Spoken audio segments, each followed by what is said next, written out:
Amen. Gloire au Seigneur. Voilà, ce matin, nous allons parler de l'armure de Dieu, comme annoncé. Donc, c'est une étude biblique que nous avons faite sur 5 semaines, 5 vendredis. Et nous allons aujourd'hui faire une compilation de tout ce que nous avons vu. Donc, c'est un résumé, évidemment. Mais comme c'est un enseignement tellement important, c'est intéressant que l'Église ait également cet enseignement. Donc, c'est elles qui vont nous rendre, qui vont nous porter à la hauteur pour le combat, parce que ce sont elles qui nous équipent de la force toute puissante de Dieu.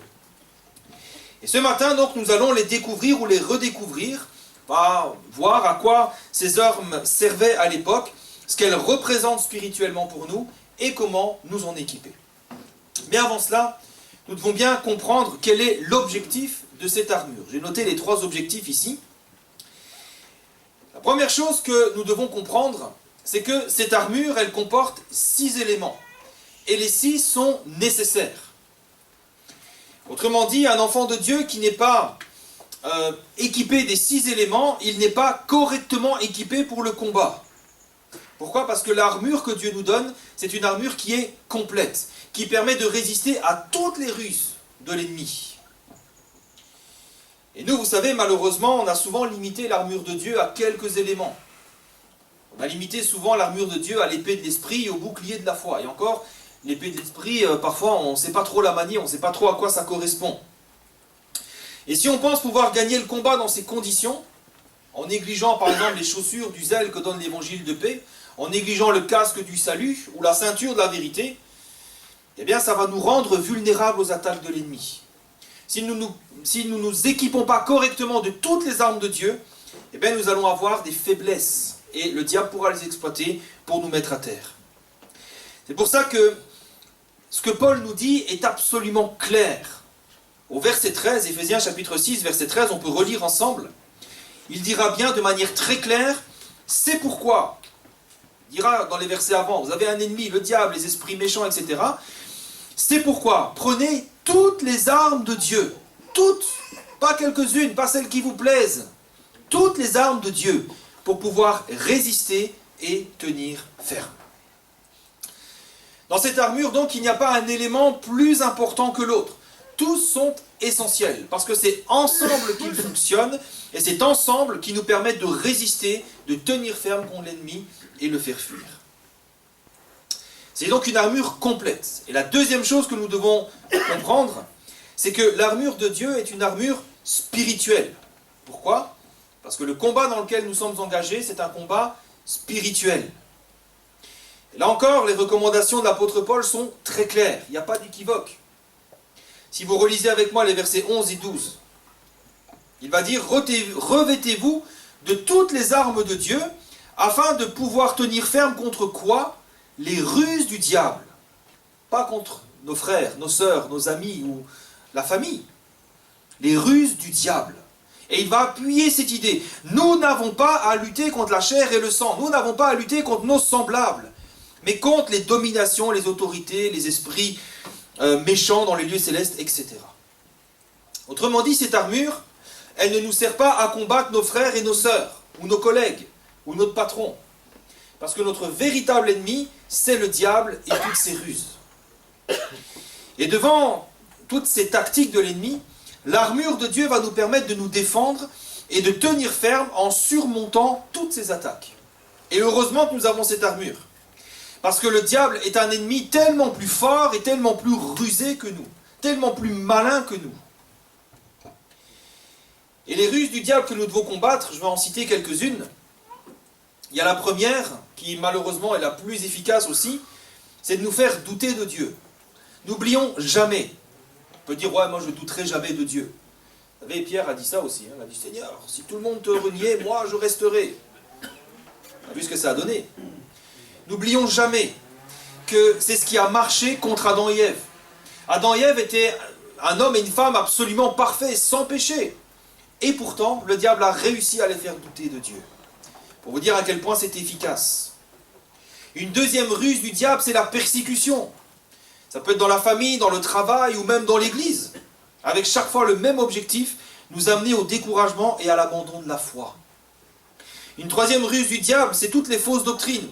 Et aujourd'hui, inutile de vous le rappeler, on baigne dans toutes sortes de fausses doctrines plus séduisantes les unes que les autres. Quatrième ruse, les divisions. Combien de fois, pour un simple désaccord, il ne m'a pas dit bonjour, je ne lui parle plus, je ne viens plus à l'église. Et le diable a gagné. Et une cinquième ruse, c'est l'orgueil. Et là encore, c'est ce qui a fonctionné avec Adam et Ève. Quand le diable leur a dit, vous serez comme des dieux, ouf, ça a touché leur ego. Ils se sont dit, oula, c'est vrai, ça fait plaisir, d'accord, je vais goûter ce fruit. Ouais, l'orgueil. Ça a marché avec eux. Bon, il y en a encore bien d'autres des ruses, ne vous inquiétez pas, il est fort le diable.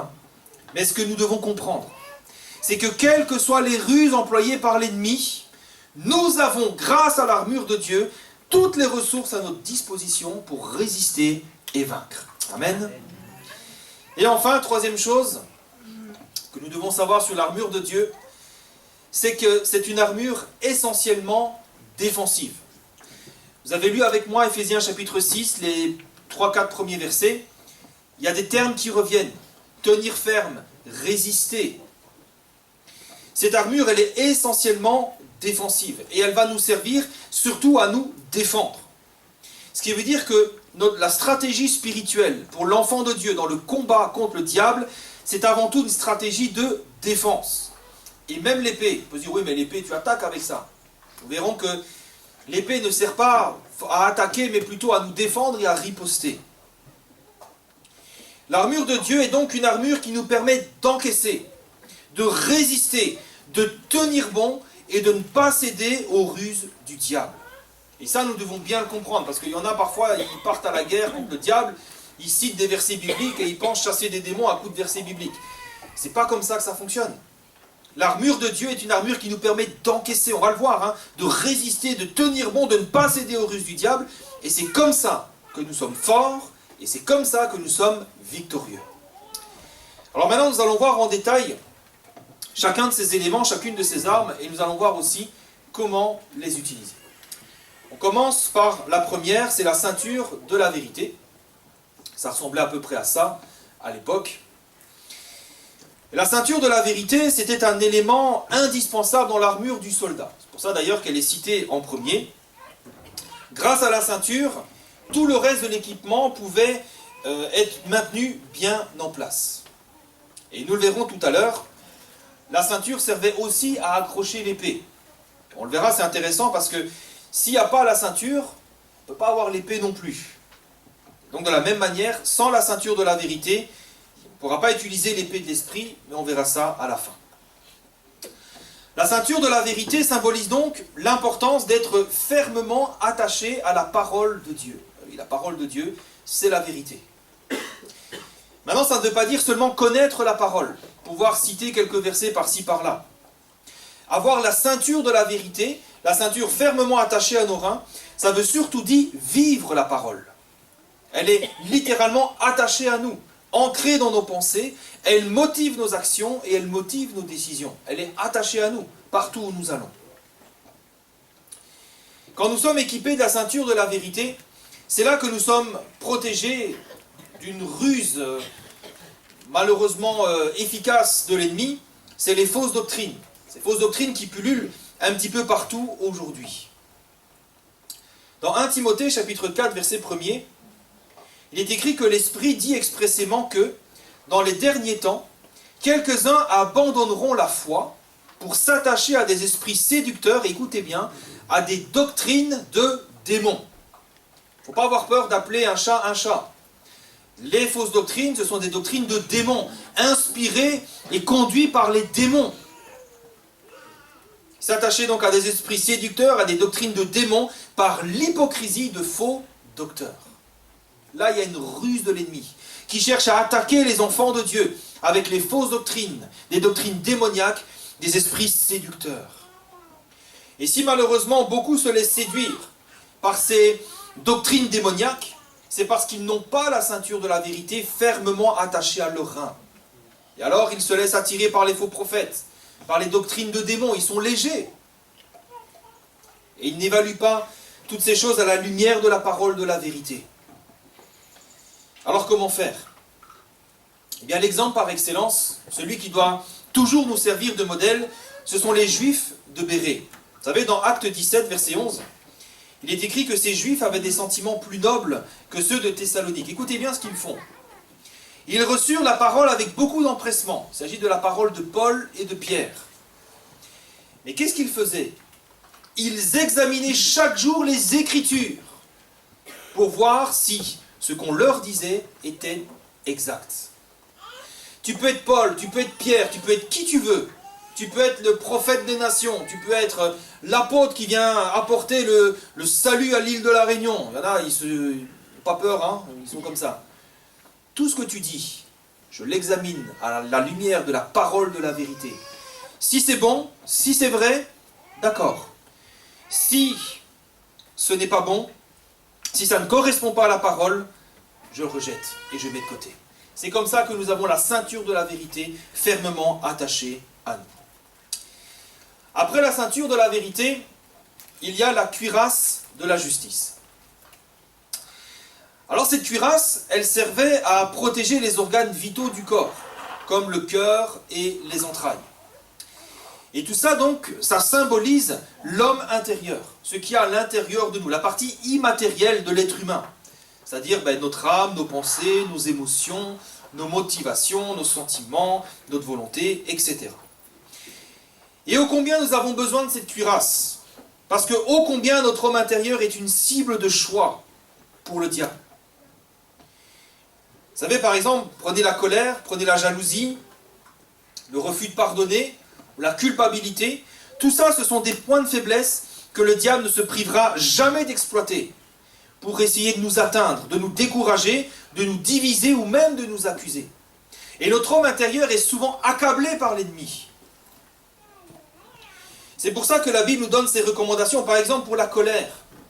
Éphésiens 4, 26 nous dit « Si vous vous mettez en colère, ne péchez pas, que le soleil ne couche pas sur votre colère, et ne donnez pas accès au diable. » Pourquoi? Parce que si on se met en colère, si quelqu'un nous fait subir une injustice, par notre colère, on peut donner accès au diable.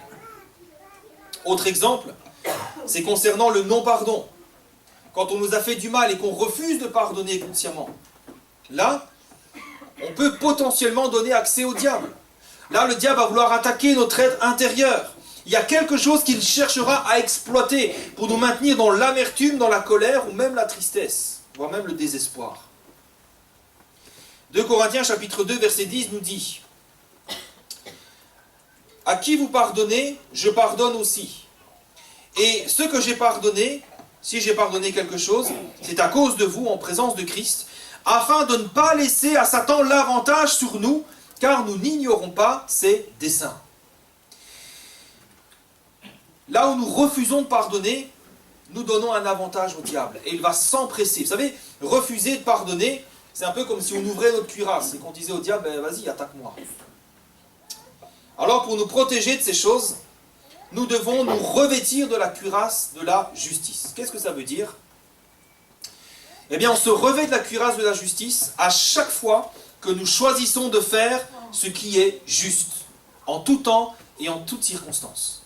Quand tu choisis de faire ce qui est juste, particulièrement dans les situations difficiles, une colère, une jalousie, l'offense, c'est là que tu revêts cette cuirasse de la justice. Revêtir la cuirasse de la justice, faire ce qui est juste, c'est par exemple pardonner celui qui t'a offensé en renonçant à la vengeance. Là, tu revêts la cuirasse de la justice. Tu fais ce qui est juste, tu fais ce que Dieu demande. Revêtir la cuirasse de la justice, c'est par exemple se contenter de ce que Dieu nous a donné et lui rendre grâce en lieu de jalouser ce que l'autre a et que nous n'avons pas. C'est comme ça que nous revêtons la cuirasse de la justice.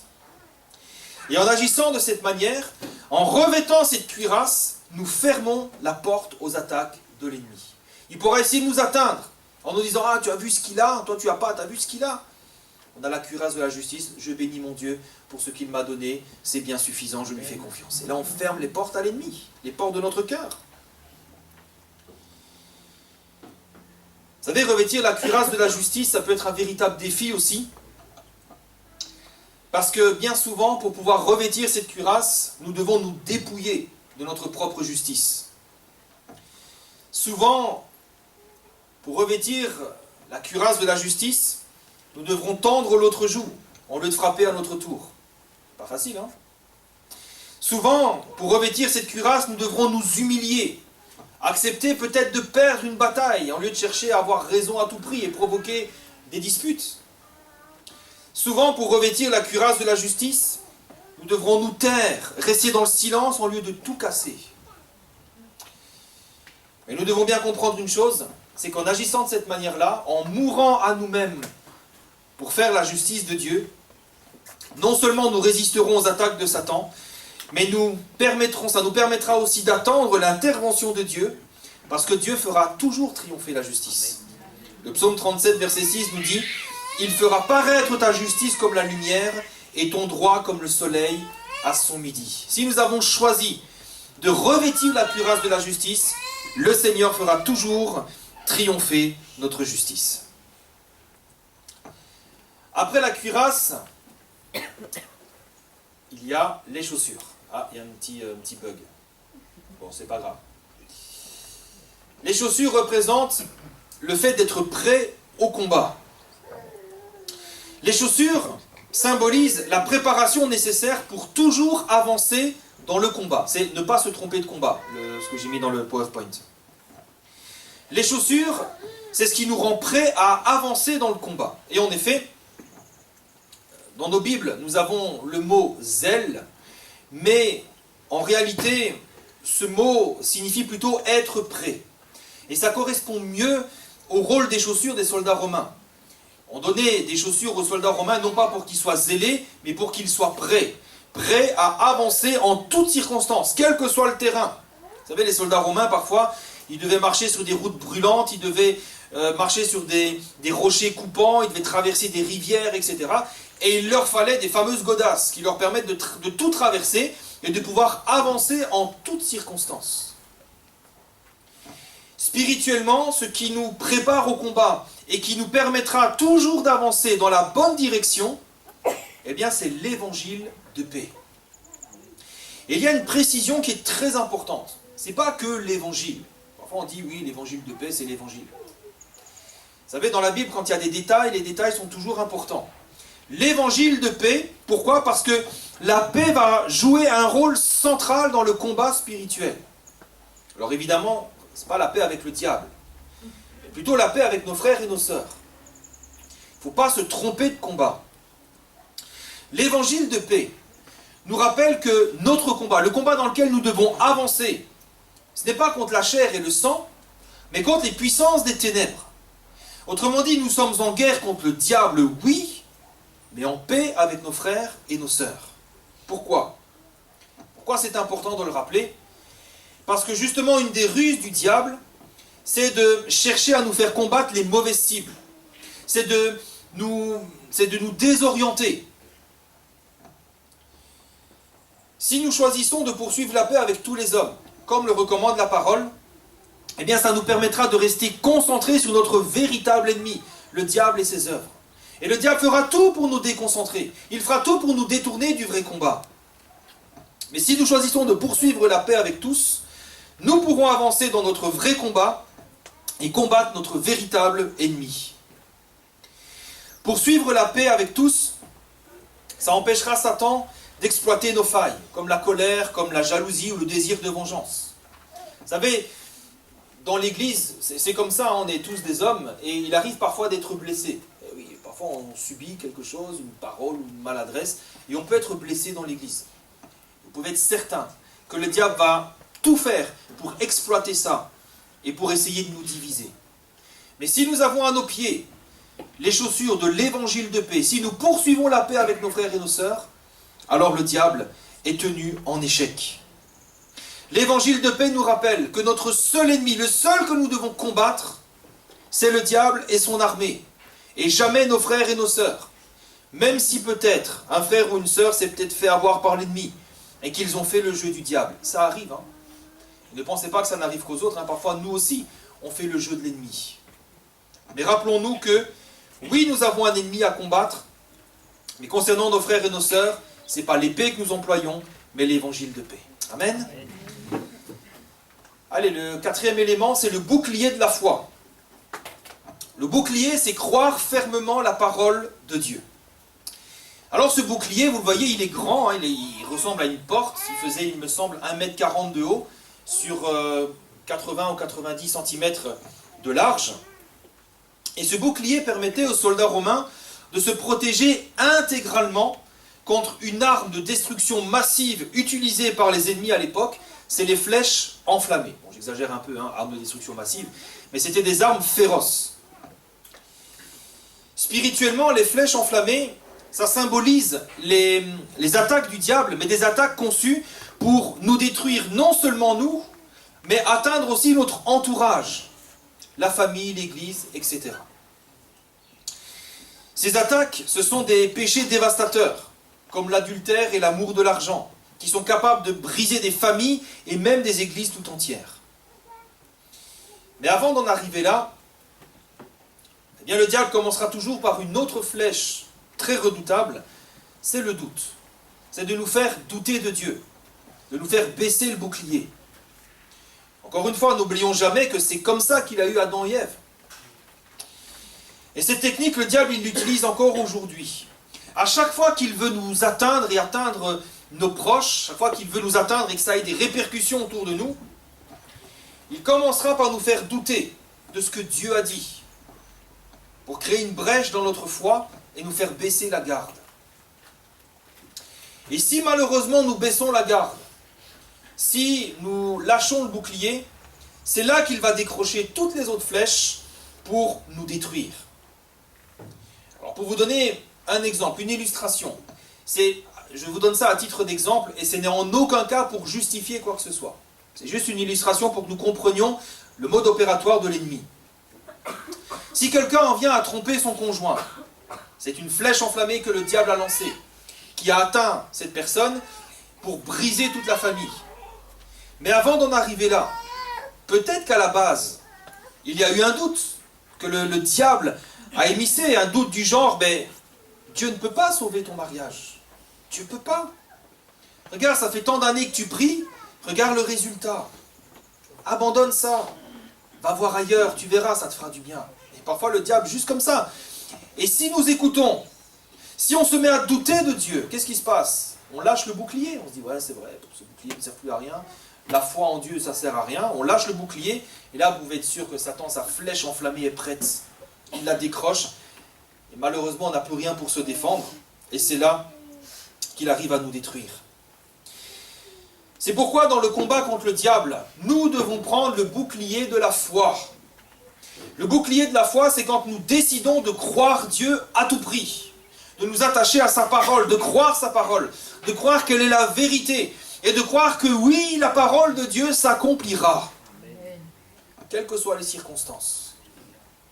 C'est ce que vous retrouvez chez le prophète Habakkuk, on avait partagé cela, Habakkuk chapitre 2, verset 3, où on y parle ici de quelque chose que Dieu a dit. Ici, il emploie le mot prophétie, mais ça s'applique à toutes les paroles de Dieu. Et il dira, c'est une prophétie dont le temps est déjà fixé.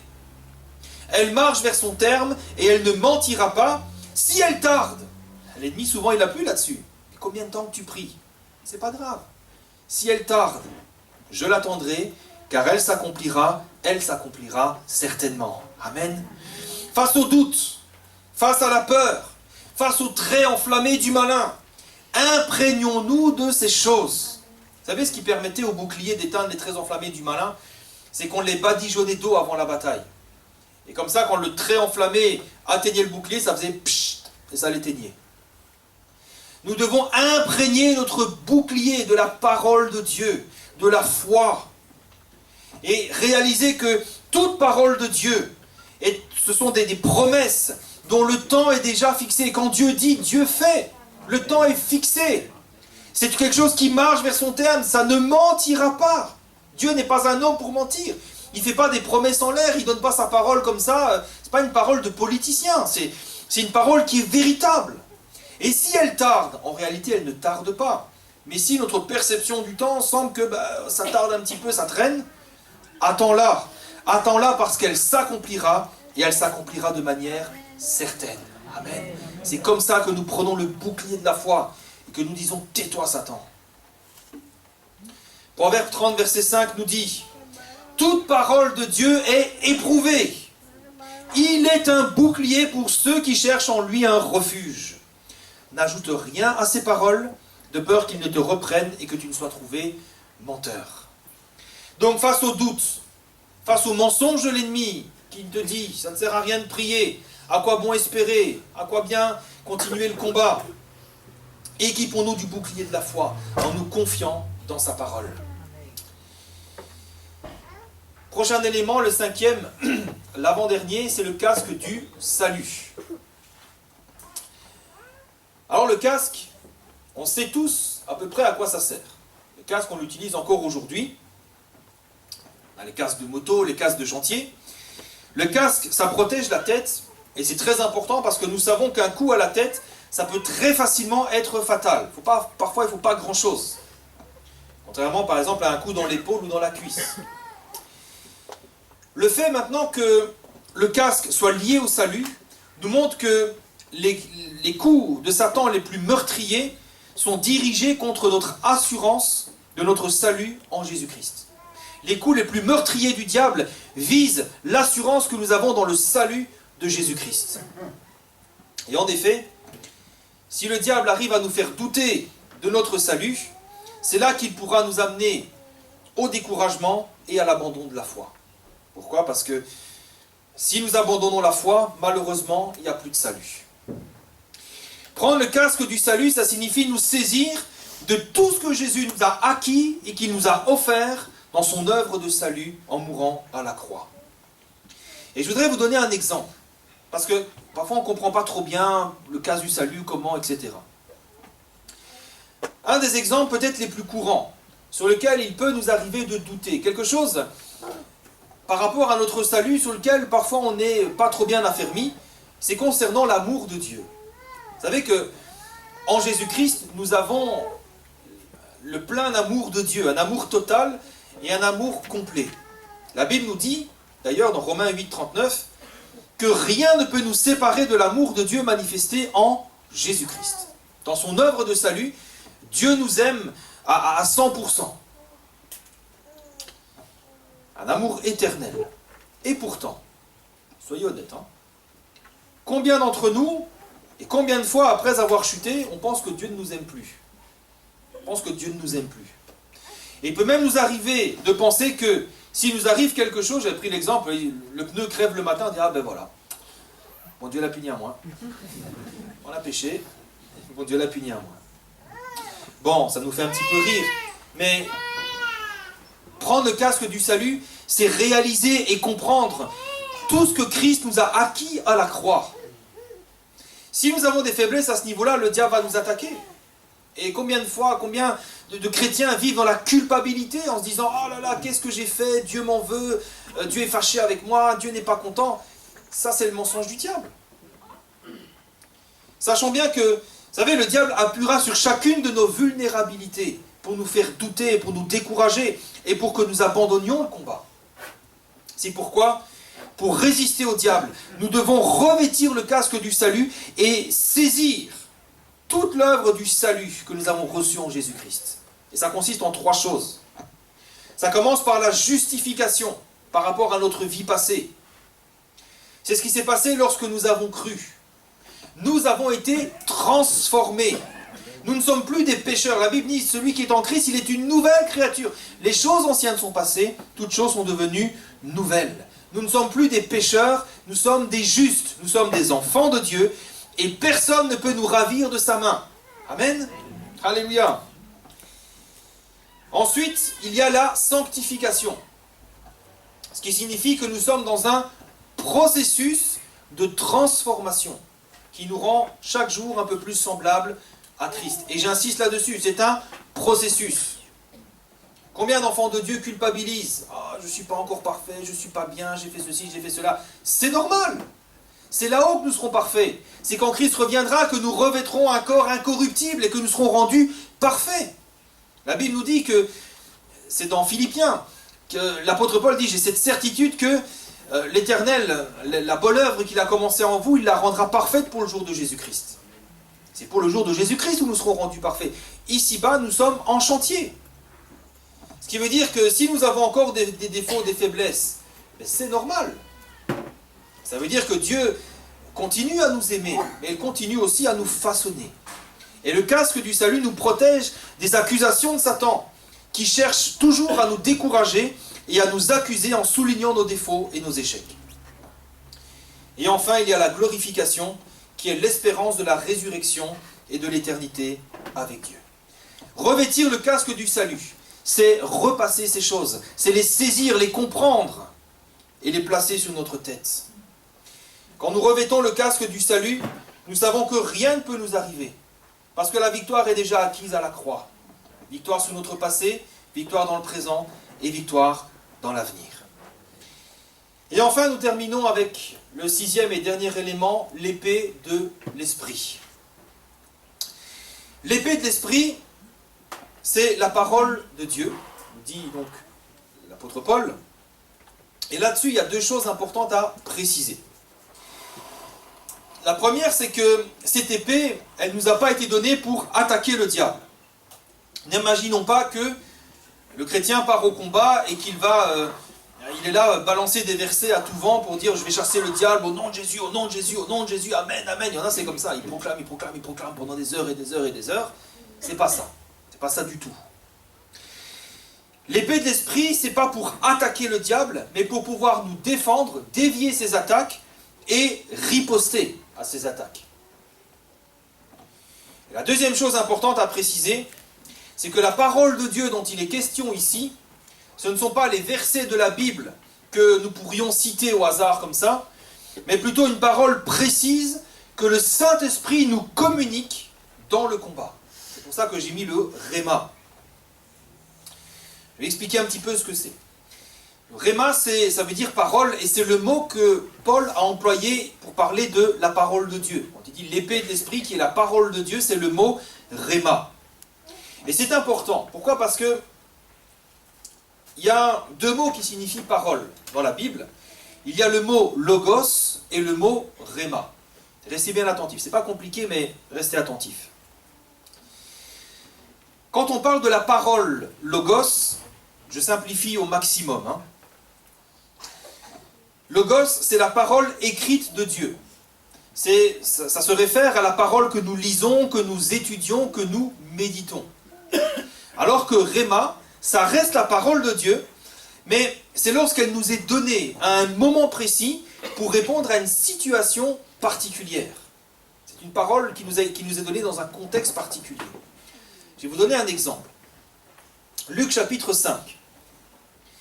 Comme Jésus se trouvait auprès du lac de Génézareth et que la foule se pressait autour de lui pour entendre la parole de Dieu, le mot parole ici, c'est le mot logos. C'est-à-dire que ici, ça correspond à l'enseignement des choses de Dieu, un enseignement général des choses de Dieu.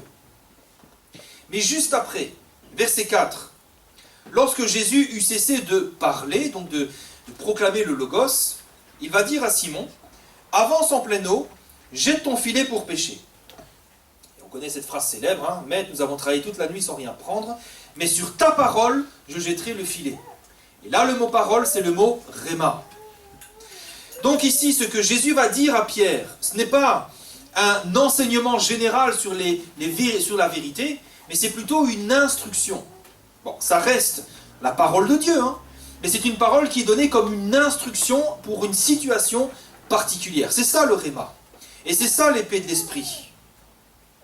Manier l'épée de l'esprit, ce n'est donc pas citer des versets au hasard, comme on citerait des formules magiques, comme on voit dans les films d'Harry Potter où ils disent des formules comme ça. C'est pas ça. La Bible, c'est pas un livre magique avec des formules que vous pouvez citer comme ça. Non. Manier l'épée de l'esprit consiste à répondre aux attaques de l'ennemi par une parole que le Saint-Esprit nous aura communiquée. Et c'est ça que nous devons comprendre avec l'épée de l'esprit. C'est qu'il n'y a que le Saint-Esprit qui pourra nous la communiquer pour nous rendre capables de riposter aux attaques du diable. C'est quelque chose qui vient de l'Esprit, qui nous est communiqué par le Saint-Esprit. Et comment ? Eh bien, c'est quand nous passons du temps dans sa présence. Vous savez, il n'y a que lorsque nous passerons du temps dans la présence, dans le combat, que le Saint-Esprit pourra nous communiquer ce fameux Réma, une parole, un verset qui va illuminer les yeux de nos cœurs et qui nous permettra de pouvoir combattre. Alors comment le Saint-Esprit va-t-il faire? Et là encore, c'est très important. Et c'est là qu'on fait le lien avec la ceinture de la vérité. Vous savez, le Saint-Esprit ne pourra nous communiquer que ce que nous connaissons déjà de la parole. Parce que le Saint-Esprit ne fera rien de ce que nous pouvons faire à notre place. Le Saint-Esprit ne pourra nous rappeler que les choses que nous avons déjà lues, déjà étudiées et déjà méditées. Autrement dit, pour pouvoir manier, utiliser l'épée de l'Esprit, nous devons d'abord être équipés de la ceinture de la vérité, puisque c'est de là que nous allons puiser notre épée. Et si nous n'avons pas la ceinture de la vérité fermement attachée à nous, nous ne pourrons pas non plus utiliser l'épée de l'Esprit. C'est la raison aussi pour laquelle, lorsque nous sommes dans le combat spirituel, lorsque nous sommes assaillés par les attaques de l'ennemi, il faut que nous allions nous réfugier dans la présence de Dieu et dans sa parole. Parce que c'est là que nous allons trouver nos armes. C'est là peut-être que le Saint-Esprit pourra nous communiquer à travers un verset, un réma de Dieu pour nous. Et c'est comme ça que le Saint-Esprit nous équipera de cette épée, qui nous rendra capables de répondre et de riposter face aux attaques pernicieuses de l'ennemi. J'avais raconté ce témoignage. À une époque, certains m'avaient accusé et j'avais reçu ce réma de Dieu. J'avais reçu parce que je ne savais pas quoi faire, quoi penser, comment riposter. Et le Seigneur m'avait dit, toute arme forgée contre toi sera sans effet. Et puis le dimanche matin au culte, le frère qui avait présidé le culte, il avait pris un texte, un verset, il avait lu quelques versets, et il était tombé exactement sur le même passage. J'ai dit, ah Seigneur, ben voilà, là tu m'équipes de l'épée de l'Esprit. Et à chaque fois que le diable m'attaquait là-dessus en me disant, ah tu vois, tu n'entreras pas dans le ministère, ceci, cela, je pouvais manier cette épée en disant, ben, toute arme forgée contre moi sera sans effet. C'est comme ça que le Saint-Esprit nous équipe. Et puis il y a aussi ce récit, probablement le plus connu de tous, c'est lorsque Jésus a été tenté sur la montagne. Vous savez, c'est un bel exemple. Pourquoi? Parce que Jésus, déjà, il connaissait très bien la parole, mais Jésus aussi, il était rempli du Saint-Esprit. Quand vous lisez Luc chapitre 4, verset 1, Jésus n'est pas entré comme ça au désert, il était rempli du Saint-Esprit. Alors quand le diable l'attaque, et vous voyez à quel point le diable est rusé, il l'attaque avec la parole.